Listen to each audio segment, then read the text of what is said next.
Welcome back. Zubin and Nardo with you. Top team in the West facing the third team in the West, Timberwolves and Thunder.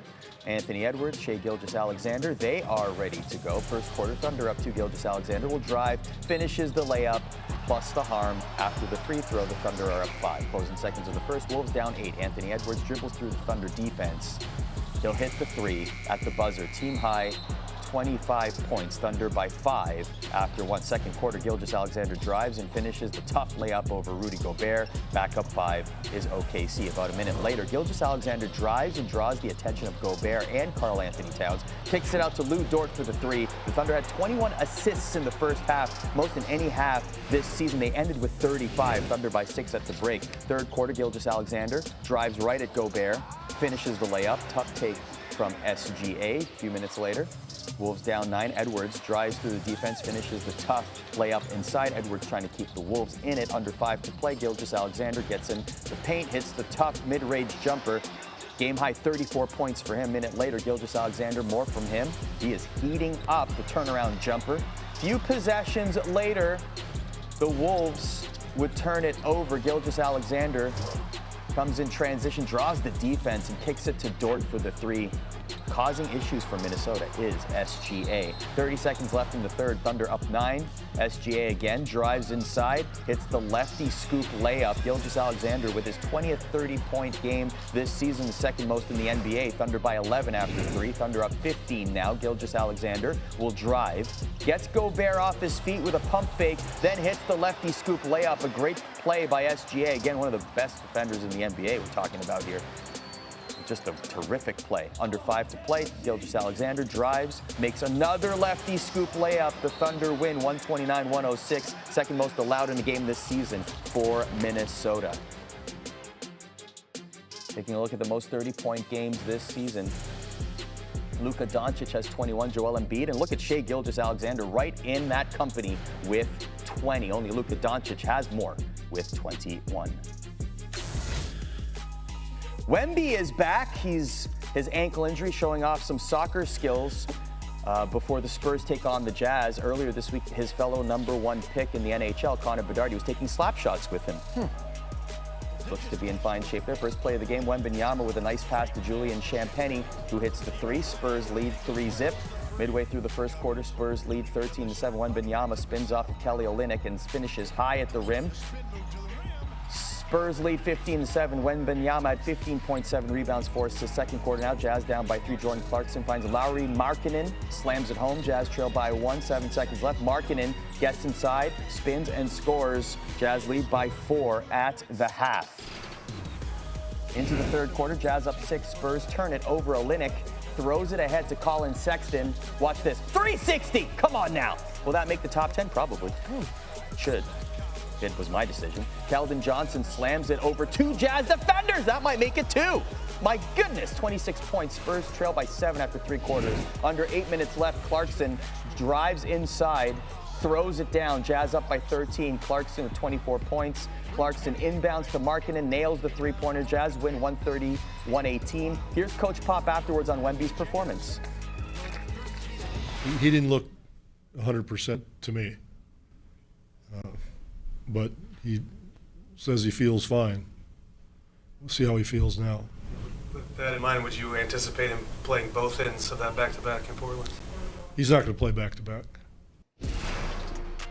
Interesting. That what he says goes. So from that big man, Wemby, to this big performance, maybe the best performance from anybody in the NBA on this night, coming courtesy of Andre Drummond to the shorthanded Bulls. I know we showed you Ja had a pretty darn good performance tonight, but I don't know. When you see the final stat line on Drummond, you'll see. How about 24 points and 25 boards? He's always kind of been known as Mr. Double-Double, particularly when he was in Detroit. But you think the Pistons could use him right now? But he really, really turned it up, as did Trae Young. Hawks cut into it. DeRozan is 34 years old. It's still making it happen. And then DeRozan again. Remember, the Bulls are playing without Zach LaVine, pretty much on the trade market. Got a right foot injury. It's 9th straight game they played without him. Playing shorthanded, no worse for wear. DeRozan had 25, 21 in the second half. But when your teammate goes for 24 and 25 boards, the first guy to have 25 rebounds in a game this season, and you get a little shimmy shake from your vet, it's enough to win, even shorthanded, minus Chicago's best player, although they've been dealing with that for quite some time. Again, I mentioned this guy is Mr. Double-Double. 45 career 2020 games, by far and away the most among any active player. And again, he did most of that damage in Detroit, the key to a Chicago victory tonight. Pacers and Rockets. Tyrese Halliburton, who obviously took a star turn during the in-season tournament, had 7 triples. Pacers in good shape. Here comes Halliburton again. But for all the talk about the Pacers and what they're doing building around them, they're just basically hovering like a game above 500. But you got to give them credit. They were awesome from deep. They led by 11 after 3. But the Rockets rallied here in the fourth. They actually outscored the Pacers by 30 in the paint, as evidenced by that Fred VanVleet floater. Halliburton to break the tie. San Antonio might be the worst team in the West again. Last year, they and Houston tied for that mark. It ain't going to be the Rockets this year. This kid, Şengün, missed the dunk. He's an exciting player, 21-year-old Turkish stud, but could not finish. And Nembhard then would finish off the Rockets. Better days are coming for Houston. They are year over year way better than they were last year. But the Pacers continue their momentum off the IST, snap a 3-game skid, and win by 6 on the road. And you say better day, Şengün in Turkish means happy day. Magic taking on the Wizards, just over 30 seconds left in the third quarter. Magic lead. Paulo Banchero passes it to Franz Wagner, who makes a 3. Magic now lead 96-88, under 10 seconds left. Wagner passes it to Banchero, drives and lays it in. Magic lead by 10 after 3 quarters. 24 points for Banchero in this one. Wagner will drive to the bucket, lays it in. Under a minute to play, the Wizards down. Daniel Gafford passes it down to Jordan Poole, who takes it to the bucket, dunks it with one hand. Poole's 18 of 30 points came in the fourth quarter.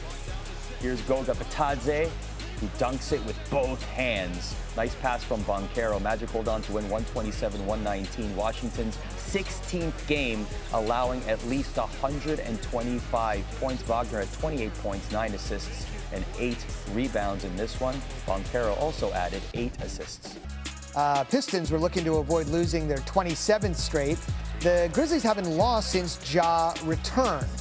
Remember, their first game back was a buzzer-beating win in New Orleans over Zion and the Pelicans, which is where they happen to be again on Tuesday night.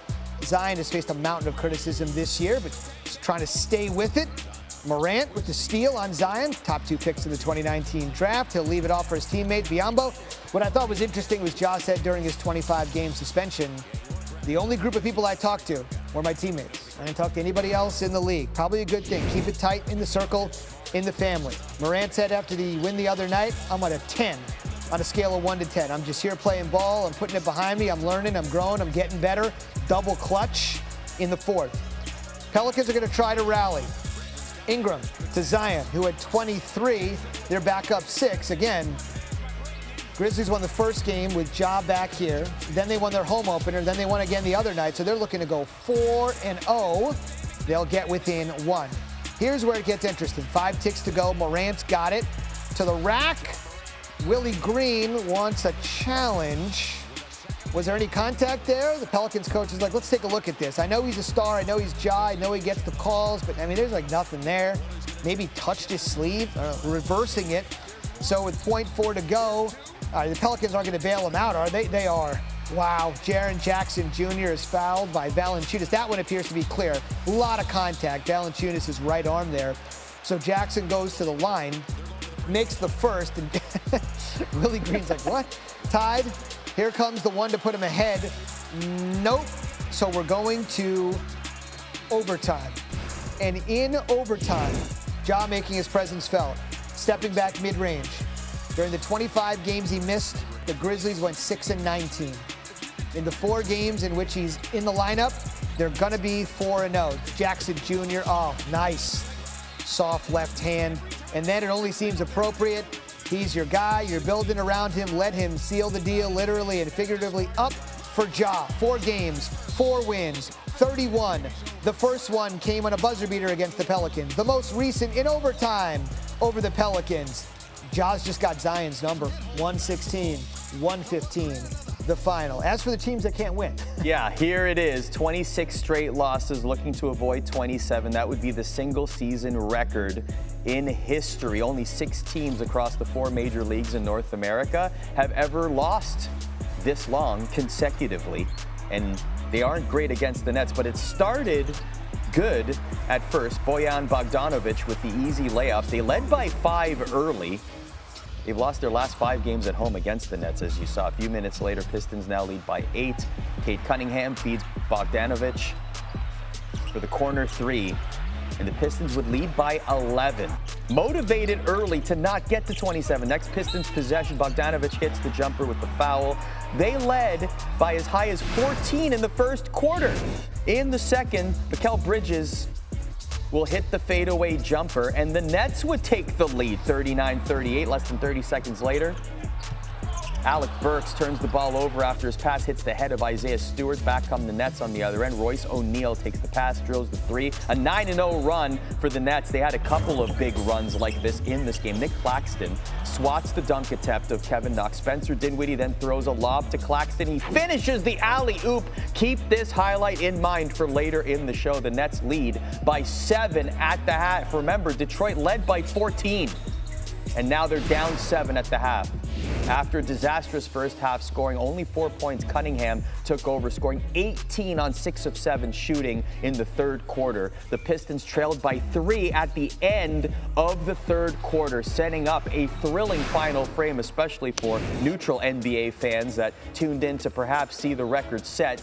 Jalen Duren feeds Bogdanovic, drills the 3. The Pistons lead by 2. Next Pistons possession. The fans are loving it too. Cunningham takes the pass back, drills the 3 from way downtown. Pistons lead by 5 with 8 minutes left.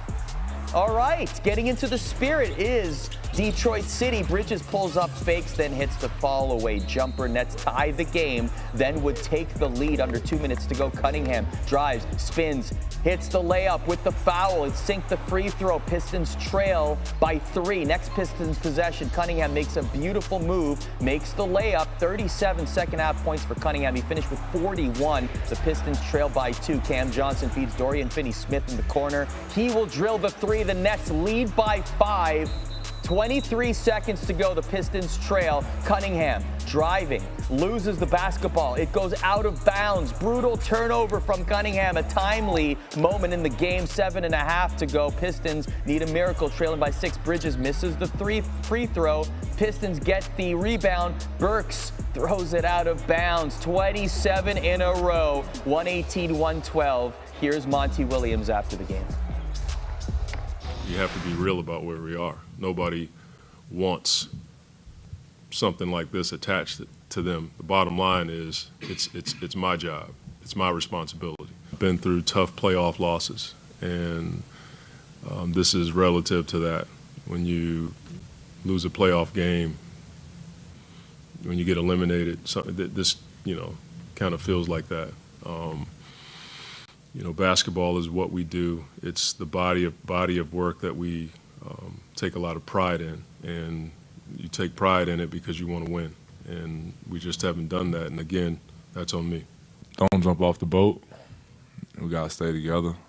Right now is the easiest time to stand off and be on your own, but we need to continue to lean on each other and continue to push each other and hold each other accountable more than ever now. It weighs on us every day. I mean, everywhere it weighs on us.